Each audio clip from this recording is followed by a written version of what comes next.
மறுபடியும் பார்த்தீங்கன்னா நானே மறுபடியும் இன்னும் ஒரு வாடிக்கையாளர் என்னை அவருடைய வீட்டுக்கு கூப்பிட்டு இருந்தார். பாருங்கள் எவ்வளோ பழம் காய்ச்சி வீணாக விழுந்து போகுதுன்னு சொல்லிட்டு. இதை நீங்கள் வந்து ஆப்பிள் வாட்டர்னு சொல்கிறீங்க, அதுதான் இது.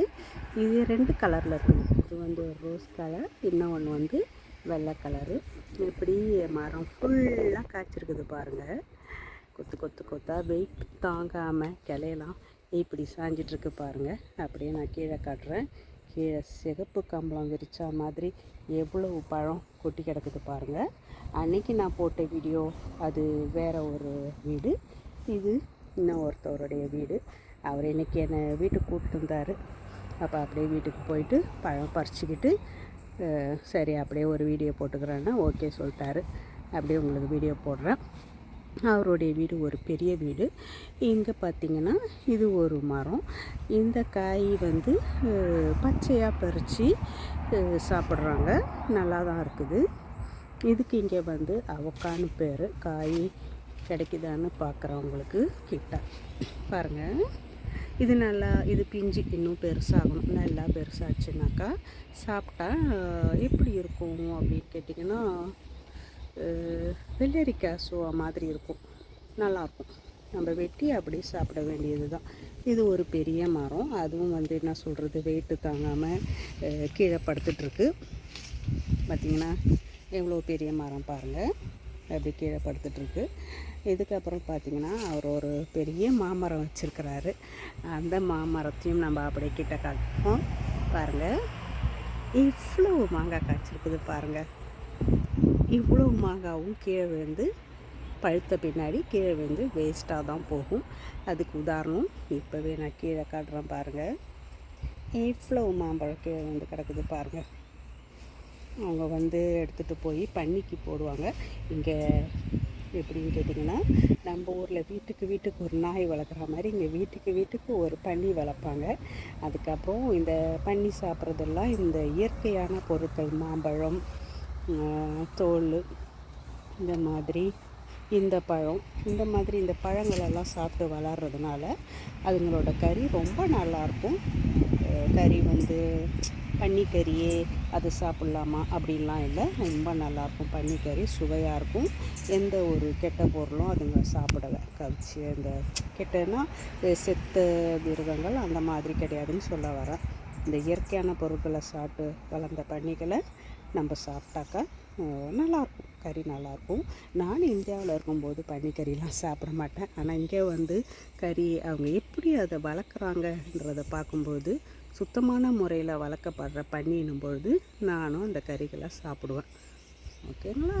இப்போது இதுதான் இந்த இது மாதிரி மாமரம் எடுத்துக்கிட்டிங்கன்னா, இந்த தீவில் நான் இருக்கிறது ஒரு குட்டி தீவு, மரிகளாத்துன்னு பேர். இங்கே வந்து நிறைய மாமரம் இருக்குது. இந்த மாமரத்துலேருந்து பழங்கள் பழுத்த பின்னாடி கீழே விழுந்து வேஸ்ட்டாக தான் போகும். ஜனங்கள் வேணும்னாக்கா பொறுக்கிக்குவாங்க. நம்மளை பொறுக்கி நினச்சிடாதீங்க, நமக்கு வேஸ்ட்டாக போகிறது பிடிக்காது இல்லைங்களா? அப்போ நான் பொறுக்குவான் தான், பொறுக்கிட்டு அப்புறம் வீட்டில் போய் கழுவிட்டு நான் சாப்பிடுவேன். இந்த வந்து ஒரு அழகுக்காக வச்சுக்கிறார் அவர். இது செடி பேர் மரம் பேர்லாம் கேட்டிங்கன்னா நமக்கு தெரியாது, அதுக்கு நான் வருத்தத்தை தெரிவிச்சுக்கிறேன். இது வந்து வாழை மரம் மாதிரி. இதை ஒரு மரம் வச்சிங்கனாக்கா பக்கமாக நிறைய வந்து அது பாட்டும் நிறைய மரம் உண்டாக்கிடும். அதை இதை வந்து மல்டிப்ளிகேஷன் அப்படின்னு சொல்லுவாங்க. ஒன்று வச்சோம்னா வளரும். இதை வீட்டுக்கு முன்னாடி அழகுக்கு வைப்பாங்க. அதுக்கப்புறம் இது வந்து நம்ம ஊரில் மணி பிளான்ட் எப்படி நமக்கு சான்ஸு கொண்டு வருதுன்னு நினைக்கிறோமோ அது மாதிரி இதை வச்சாலும் நமக்கு நல்ல பணம் வரவு வரும் அப்படின்னு இங்கே இருக்கிறவங்க நம்புகிறாங்க. அப்போ அதனால் இவங்க இந்த மாதிரி மரத்தை வச்சுருக்குறாங்க. இப்போ அப்படியே போனோம்னாக்கா மரத்தையே காட்டுறோம் பாருங்கள், எவ்வளவு கீழே காய்ச்சிருக்குது பாருங்கள். நான் இந்தியாவில் படிக்கிற காலத்தில் நான் படித்தேன், மாமரம் இருந்தது. அப்போது அங்கே காய்கள் இருக்கும். நம்ம படிக்கும்போது அணில் வந்து கடிச்சு சாப்பிடும். அதை பார்க்கும்போது எனக்கு நம்ம போய் ஒரு பழத்தை பறித்து சாப்பிட முடியாதானா? அதெல்லாம் ஸ்கூலில் அலோவுடு கிடையாது. நம்ம வந்து கேட்காம கொள்ளாமல் பறிக்கக்கூடாது, அப்படி இருந்தது. இப்போ பார்த்திங்கன்னா இப்போ நான் கிட்ட போய் எவ்வளோ கீழே இருக்குது பாருங்கள், தரைக்கு கீழே நான் கையாலேயே பறிக்கலாம். அப்படியே நின்றுக்கிட்டே பறிச்சிடலாம். நானே குனிஞ்சு தான் பறிக்க வேண்டியதாகுது. இதை நான் குழம்புக்கு போடலாம் பறிச்சிக்கிறேன். பாருங்கள், அவ்வளோ கீழே இருக்குது. நம்ம ஒன்றும் சொட்டை கொல்லாம் போட்டு பறிக்கணும்னு அவசியம் கிடையாது. இப்படியே பறிச்சிட்டு போயிட்டு சாம்பாரில் போட்டுக்கலாம், குழம்புல போட்டுக்கலாம், இல்லை ஊறுகாய் போடலாம். நமக்கு என்ன தோணுதோ எல்லாம் பண்ணிக்கலாம். நல்லாயிருக்கும் இந்த மாங்காய். ஓகேங்களா? ஆனால் நான் வந்து மாங்காவாக சாப்பிடுவேன், குழம்புல போடுவேன். இங்கே இருக்கிறவங்களாம் கேட்பாங்க, அது என்ன மாங்காவாக சாப்பிட்றீங்க, காயெல்லாம் நாங்கள் சாப்பிட மாட்டோம் அப்படின்னுவாங்க. நான் வந்து நம்ம ஊரில் சாப்பிட்டு பழக்கம் இல்லைங்களா, அப்போ அதனால் நான் அது எப்படி செய்கிறதுன்னு அவங்களுக்கு சொல்லியிருக்கிறேன். இப்போ அதுக்கப்புறம் இங்கே ஒரு அரளி செடி இருக்குது, அது எனக்கு ரொம்ப பிடிச்சிருக்குது. அதை அப்படியே நான் எடுத்து காட்டுறேன் பாருங்கள். நல்ல டார்க்கு சிகப்பாக இருக்குது பாருங்கள், என்ன அழகாக. இதில் ஒரு கிளையை வாங்கிட்டு போய் தான் வீட்டில் வைக்கணும். நான் செடியெலாம் கேட்டாக்கா கொடுத்துருவாங்க இங்கே, அதெல்லாம் ஒன்றும் பிரச்சனை கிடையாது. நான் கடையில் வேலை செய்யனால இவர் ஒரு வாடிக்கையாளர், அவங்களுக்கெல்லாம் நம்ம நல்லா பழக்கம். அப்போ நம்ம எது கேட்டாலும் யாரும் கொடுத்துருவாங்க. இப்போ பார்த்திங்கன்னா இந்த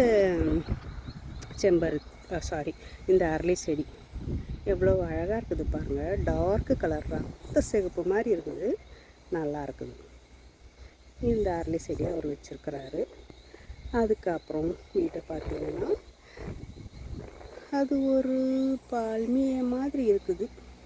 அப்படியே நீங்கள் வீட்டை பார்த்தீங்கன்னா அப்படியே வீட்டை சுற்றி காட்டுறோம் பாருங்கள். இவ்வளோ பெரிய வீடு அவர் வச்சுருக்கிறாரு. இந்த தோட்டமும் அவருடையது தான். இது எல்லாமே வாடகை விட்டுருக்குறேன் அப்படின்னு சொன்னார். இதெல்லாம் அவங்க அப்பா சொத்து, அம்மா அப்பா சொத்து. அதுக்கப்புறம் இவர் ஒரே ஒரு பிள்ளைன்றதுனால இவருக்கு வந்துடுச்சு. இப்போ இவர் வந்து அதை வாடகை விட்டுக்கிட்டு தோட்டத்தை பராமரிச்சுக்கிட்டு நிம்மதியாக இருக்கிறாங்கன்னு வச்சுக்கலாம். இந்த வீடு வந்து ரோட்டுக்கிட்ட அமைஞ்சிருக்கிறதுனால நிறையா கார் போகிறதையும் நீங்கள் பார்க்க முடியும்.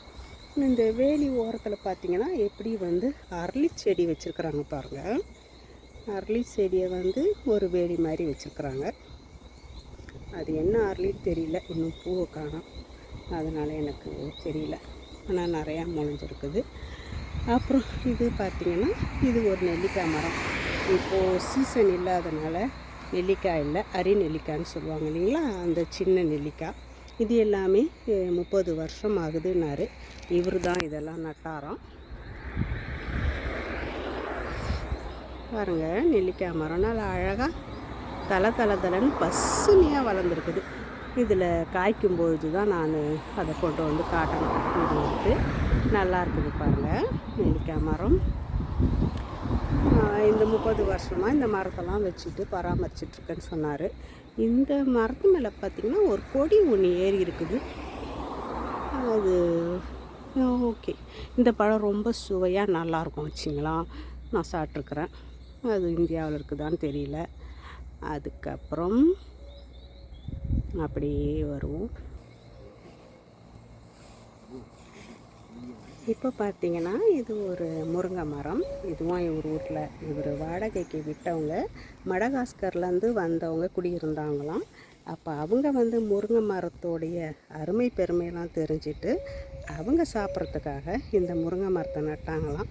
எவ்வளவு காய் காய்ச்சிருக்குது பாருங்கள், அழகாக காஞ்சும் போயிடுச்சு. இது வந்து இங்கே இருக்கிறவங்களுக்கு பெரும்பாலவங்களுக்கு இதை எப்படி சமைக்கிறதுன்னு தெரியாதோட்டு அதுவும் வீணாக தான் போகுது. இங்கே நிறைய விஷயங்கள் எடுத்துக்கிட்டிங்கன்னா வேஸ்ட்டாக தான் போகும். எனக்கு பார்க்கும்போது மனசுக்கு ரொம்ப கஷ்டமாக இருக்கும்.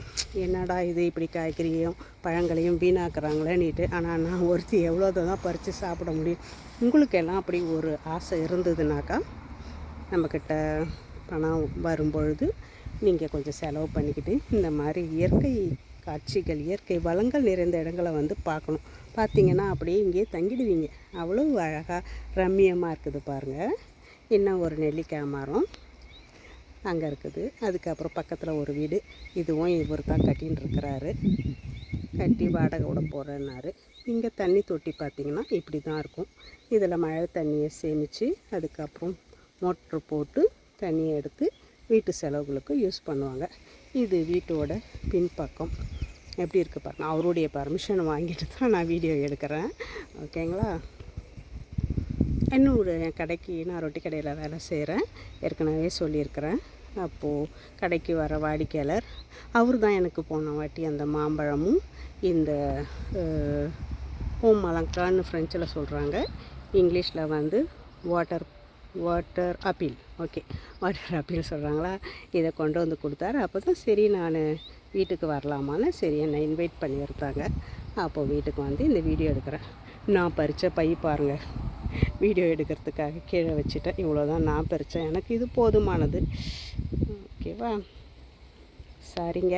இந்த வீடியோ உங்களுக்கு பிடிச்சிருக்கோன்னு நினைக்கிறேன். கடந்த முறை போட்ட வீடியோவுக்கு நிறைய பார்வையாளர்கள் ரசிச்சிருந்தீங்க. அவங்க எல்லாருக்கும் என்னுடைய நெஞ்சார்ந்த நன்றியை தெரிவிச்சுக்கிறேன். ஓகேங்களா. மேலும் மேலும் நல்ல புது புது அழகான, எனக்கு வந்து இயற்கை தான் ரொம்ப பிடிக்கும். செடி கொடி மரம் இது கூடயே நான் அப்படியே வளர்ந்தவன். அதனால் அதை தான் நான் மெயினாக போடுவேன். உங்களுக்கு பிடிச்சிருந்தாக்கா லைக் பண்ணுங்கள், பிடிக்கலனாலும் ஒன்றும் பிரச்சனை இல்லை. ஓகேங்களா. இந்த உங்களுடைய பொன்னான நேரத்தை செலவு பண்ணி என்னுடைய வீடியோவை பார்த்த அனைவருக்கும் மறுபடியும் என் மனமார்ந்த நன்றியை தெரிவித்து விடைபெறுகிறேன். ஓகே, பாய்.